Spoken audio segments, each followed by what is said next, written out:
Welcome to the Daily Vibecasting. Today, the race is purely about velocity and radical efficiency.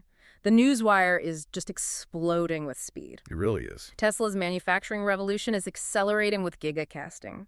Grok just stole the AI leaderboard crown, upsetting Google and OpenAI. And the new NASA administrator, he's dropping the whole Scientific Purity Act for immediate American space dominance. Velocity is exactly the right word. What we are seeing in this stack, from cars to rockets to large language models, is this move toward ruthless efficiency. Right. It's not just about iterating anymore. It's about eliminating entire steps, cutting manufacturing costs by 4 times, or just slicing through red tape to change national policy. Exactly. So you sent us the top trending X posts, and our mission now is to synthesize those critical market, tech, and cultural shifts. We're looking for the nuggets to tell you not just what happened, but why it matters. And who's going to be left scrambling? Who's left scrambling? Let's start with the hard news. It's all about how fast and how cheap we can build things, cars and rockets. Let's unpack this engineering efficiency theme. We have to start with a quote that went viral from @Luca, the supply chain analyst. Oh yeah, the Musk quote. The most common error of a smart engineer is to optimize something that should not exist. And the video is perfect. It shows these robotic arms just meticulously sealing a traditional welded car chassis. The old way. And that visual is the whole critique of legacy auto right there. I mean, the welding, all those parts, the seam sealing, that entire process just vanishes when you move to a single-piece underbody. Which is gigacasting. That's gigacasting. Tesla's doing it with the Model Y, the Cybertruck, and the upcoming robotaxi. They are just removing complexity at the most basic level. But wait, let's inject some friction here. The second order effect, the thing people miss, is the repair cost. If I get into a moderate accident, what used to be a couple $1,000 repair is now, what? A massive structural replacement. That is the trade-off. Yeah. It's absolutely the trade-off. And it's why insurance rates are often higher. Right. But the market, for now, is just ignoring that. For the manufacturer, the savings on a line are so astronomical, it just offsets any downstream customer issues. And here's the global piece.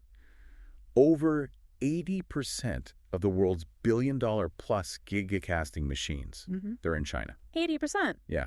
So the rest of the world, legacy auto in the U.S. and Europe, they're playing catch-up on the technique and on the scale of the tooling. It's a race for simplicity, and that philosophy is perfectly mirrored in space. Let's pivot to SpaceX's Raptor 3 engine. More with less. Exactly.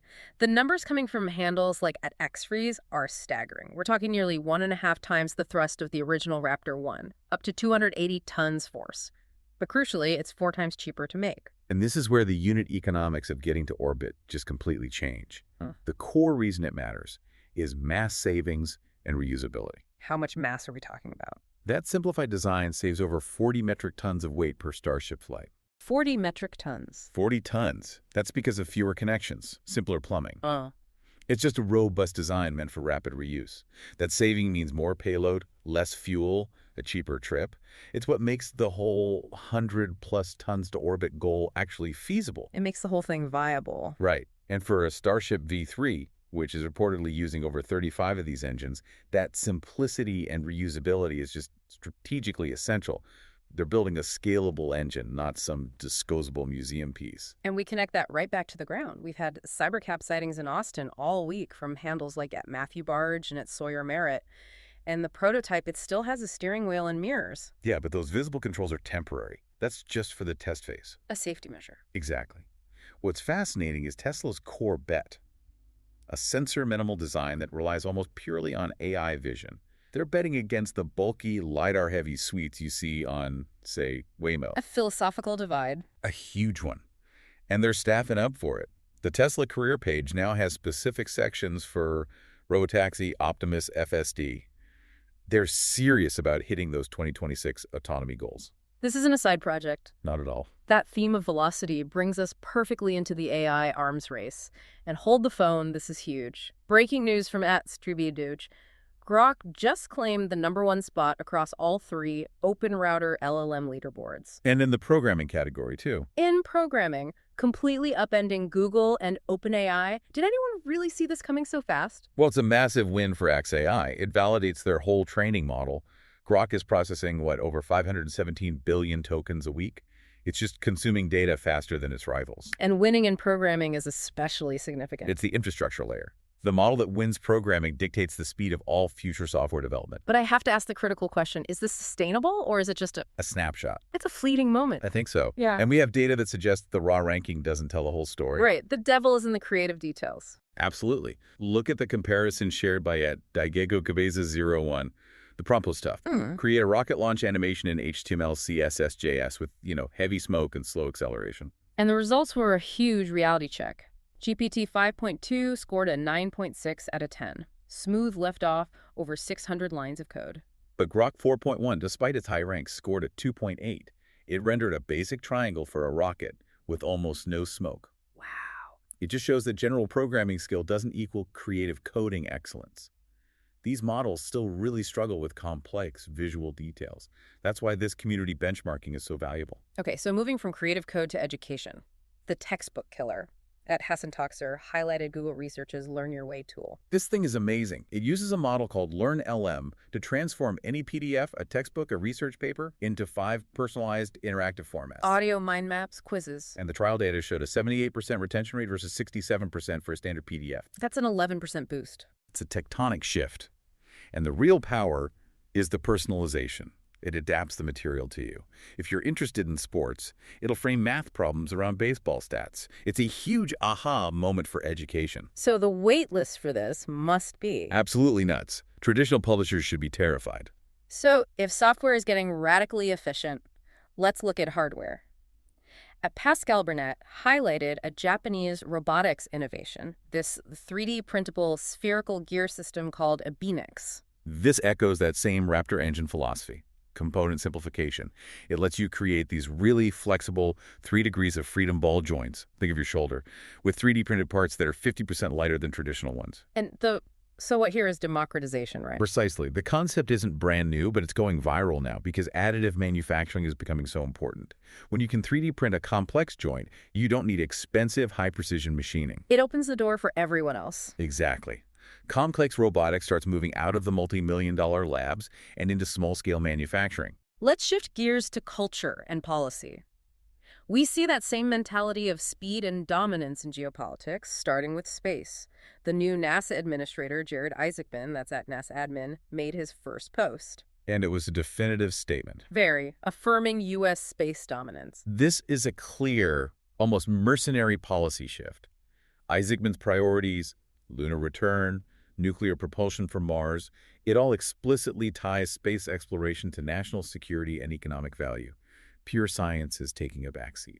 And the goal is to reduce taxpayer funding. Which means they have to successfully boost the commercial orbital economy. Think of microgravity data centers, biotech manufacturing. It's space for profit and power. Speaking of power, we have to talk about the platform where all this news breaks. At Tesla owners, SV reported that X is now the #1 news app in 167 countries. That level of dominance it's just unparalleled. It gives the platform immense power over the global narrative. The viral video uses the slogan, "That's where it's happening at." And whether you agree with the platform's role as a purifying force of truth or not, the download numbers prove its dominance in real-time engagement. It's where everything collides now. And that's clear in politics. Elon Musk shared a video about voter ID laws. It was street interviews in East Harlem, with black residents dismissing claims that the laws are racist. Right, and we have to look at this impartially. The post captures a specific viewpoint in that debate.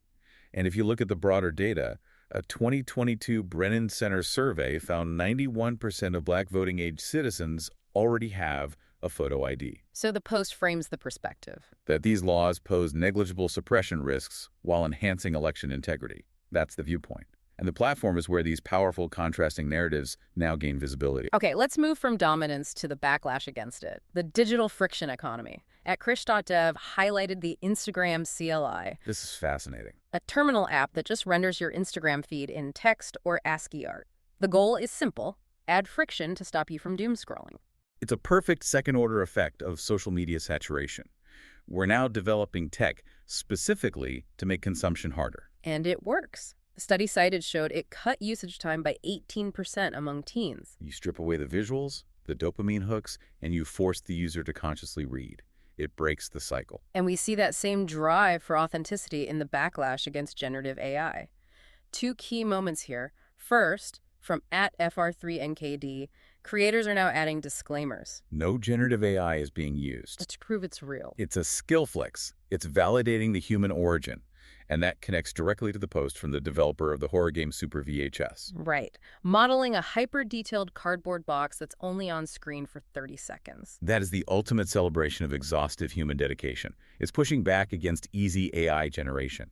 It's a statement that human effort, even on something trivial, has value. We have to close this segment with the Palantir anecdote from @JackPrescottX. CEO Alex Karp recalling co-founding the company with Peter Thiel to stop terrorism after adapting PayPal's fraud detection tech. And that story coming out around Palantir's 22nd anniversary just fuels the narrative. This company started as, what, a philosophical debate club idea? And now it's a $150 billion+ defense tech giant. The viral nature of that origin story just underscores how critical defense AI has become amid all these rising geopolitical tensions.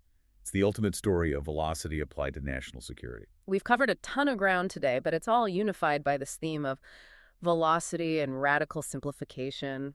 We saw the push for manufacturing efficiency with gigacasting and Raptor 3. The unpredictable swings in AI, with Grok's win and then its creative flop. And this emerging culture defined by hardline space policy on one side and a push for digital friction and human authenticity on the other. I think the defining theme is cost disruption and just the rapid turnover of who's in the lead. So given the speed of Tesla's manufacturing revolution and Grok's sudden lead in programming, our prediction is a major, aggressive, and very public response from a competitor within the next quarter. Who are you looking at?